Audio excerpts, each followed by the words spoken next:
കോൺഗ്രസ് ഇല്ലാതായി BJP ആയി മാറുക.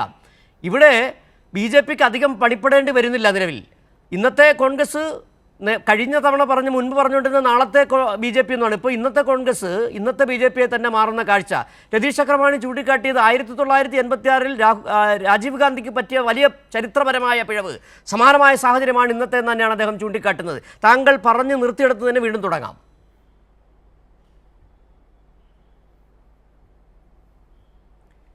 നമുക്കിത് വളരെ കൃത്യമായി കോൺഗ്രസിൻ്റെ ചരിത്രവുമായി ബന്ധപ്പെട്ട് തന്നെ പരിശോധിച്ചാൽ മതി. 1937 ഒക്ടോബർ 30-നാണ് AICCയുടെ ഒരു പ്രത്യേക വർക്കിംഗ് കമ്മിറ്റി വിളിക്കുന്നത്. എന്തിനാണ് വിളിച്ചതെന്നറിയോ? വന്ദേ മാതരം ദേശഗീതമാക്കണമോ കോൺഗ്രസിൻ്റെ ഗീതമാക്കണമോ എന്ന് ചർച്ച ചെയ്യാനാണ്. വന്ദേ മാതരം ദേശഗീതമാക്കണം, അത് പൂർണ്ണമായി പാടണമെന്ന അഭിപ്രായം കോൺഗ്രസിനകത്ത് ഉയർത്തിയതാരാണ്? കോൺഗ്രസിനകത്തെ അന്നത്തെ ഹിന്ദു മഹാസഭക്കാരാണ്, അന്നത്തെ RSSകാരാണ്. കോൺഗ്രസിന് അന്ന് ഇരട്ട അംഗത്വമുണ്ട്. ഗാന്ധി വധത്തിന് ശേഷമാണ് ആ ഇരട്ട അംഗത്വം റദ്ദ് ചെയ്യണം, RSSും കോൺഗ്രസുമായി തുടരാം എന്നുള്ള അവസ്ഥയായിരുന്നു. അപ്പോൾ RSSിൻ്റെ ഹിന്ദു മഹാസഭയുടെയും ലോബി ഇന്ത്യൻ നാഷണൽ കോൺഗ്രസിനകത്ത് വലിയ ഭീഷണി ഉയർത്തിയപ്പോഴാണ് ജവഹർലാൽ നെഹ്റു മുൻകൈയെടുത്ത് ഗാന്ധിയുമായി സംസാരിച്ച് 1937 AICCയുടെ ഒരു പ്രത്യേക വർക്കിംഗ് കമ്മിറ്റി വിളിക്കുന്നത്. വർക്കിംഗ് കമ്മിറ്റി അംഗമല്ലാത്ത ഗാന്ധിയോട് ആ യോഗത്തിൽ നിർബന്ധമായി പങ്കെടുക്കാൻ നെഹ്റുവും പട്ടേലും അപേക്ഷിക്കുകയാണ് ഉണ്ടായത്. അങ്ങനെയാണ് ഗാന്ധി കൂടി പങ്കെടുത്ത ആ യോഗത്തിൽ വെച്ചാണ് സർദാർ വല്ലഭായ് പട്ടേൽ അല്പം ദീർഘമായൊരു പ്രമേയമാണ്, വന്ദേ മാതരത്തിലെ ആദ്യ സ്റ്റാൻസയല്ലാതെ ബാക്കി വരുന്ന 4 സ്റ്റാൻസുകൾ കോൺഗ്രസ് ഗീതമാകാൻ പാടില്ല എന്ന് വിശദീകരിക്കാൻ സർദാർ വല്ലഭായ് പട്ടേൽ AICCയുടെ വർക്കിംഗ് കമ്മിറ്റി യോഗത്തിൽ അവതരിപ്പിച്ച പ്രമേയം ദീർഘമായിരുന്നു. അതിൽ അദ്ദേഹം പറഞ്ഞു എന്തുകൊണ്ട് പറ്റില്ല, ആദ്യത്തെ 2 സ്റ്റാൻസ ദേശാഭിമാനപരമാണ്, നമ്മുടെ രാജ്യത്തോടും ജനങ്ങളോടും രാജ്യത്തിൻ്റെ പ്രകൃതിയോടുമൊക്കെ തന്നെ വലിയ ഉത്തരവാദിത്തമുള്ളതാണ്.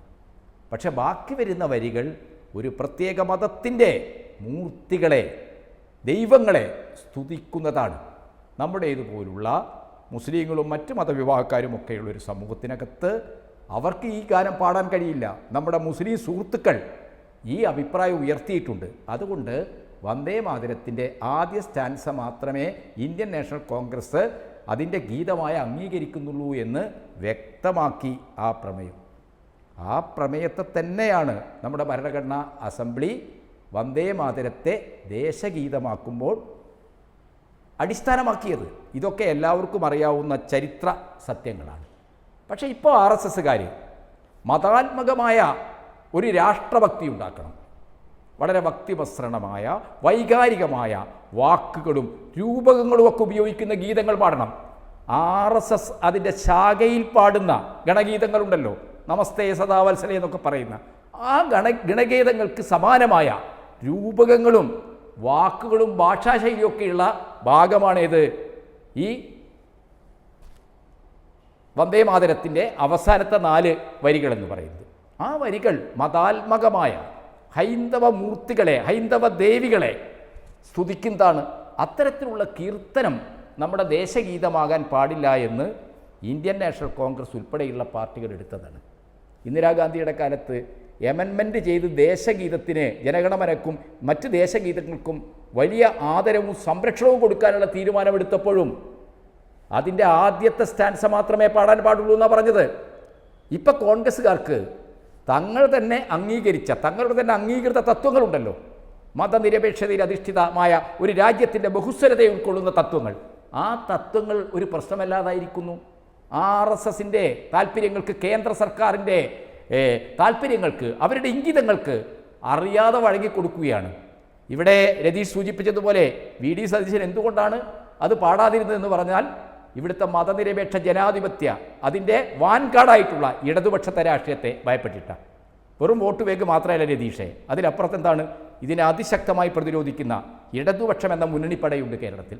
കേരള സെക്കുലറിസത്തിൻ്റെ കാവൽപ്പട എന്ന് പറയുന്നത് ഇടതുപക്ഷം തന്നെയാണ്. അപ്പോൾ ഇടതുപക്ഷം ശക്തമായിരിക്കുന്ന, അത് അസംബ്ലിയിലായാലും പുറത്തായാലും ഇടതുപക്ഷം ശക്തമായിരിക്കുന്ന ഒരു സമൂഹത്തിനകത്ത് ഇന്നത്തെ സന്ദർഭത്തിൽ VD സതീശൻ, DK ശിവകുമാറിനെ പോലെയോ, ഹിമാചലിലെ മുഖ്യമന്ത്രിയെപ്പോലെയോ, തെലങ്കാനയിലെ രേവന്ത് റെഡ്ഡിയെപ്പോലെയോ ഇത് പാടിയാൽ വലിയ ആഘാതമുണ്ടാവും, വലിയ അടി കിട്ടും. സുജിത്തിന് പോലും ഈ ചർച്ചയിൽ പങ്കെടുക്കാൻ പറ്റില്ല, ന്യായീകരിക്കാൻ പറ്റില്ല. അതുകൊണ്ടെന്താണത് ഒരടവ് നയം എന്ന നിലക്ക് മാറ്റിവെച്ചതാണ്. തത്വ അടിസ്ഥാനത്തിൽ, ഒരു ബേസിക് പ്രിൻസിപ്പിളിൻ്റെ അടിസ്ഥാനത്തിൽ വന്ദേ മാതരത്തോട് കോൺഗ്രസ്സിലെ ആളുകൾക്ക്, അതിലെ RSS പറയുന്ന ഈ മതാത്മകമായ ഹൈന്ദവ മൂർത്തികളെ സ്തുതിക്കുന്ന വരികളോട് കോൺഗ്രസ്സിലെ നേതാക്കന്മാർക്ക് എതിർപ്പുണ്ടോ? എതിർപ്പില്ല എന്നതിൻ്റെ സൂചനയാണ് AICCയുടെ ഈ PR വിഭാഗം എന്നൊക്കെ പറയുന്നത്. ഇതെന്താണ്, കുട്ടിക്കളിയാണോ? അവരല്ലേ ഈ ഗാനം വന്ദേ മാതരം AICCയിൽ പതാക ഉയർത്തിയതിന് ശേഷം പാടാൻ ആളുകളെ അറേഞ്ച് ചെയ്തത്? അവരെങ്ങനെയാണ് മുഴുവൻ സ്റ്റാൻസയും പാടിയത്? ശ്രീമതി സോണിയാഗാന്ധി ശുഭതയാവുന്നതും കൈയുയർത്തുന്നതും പാടില്ല എന്ന് പറയുന്നതും നമ്മൾ കണ്ടതല്ലേ.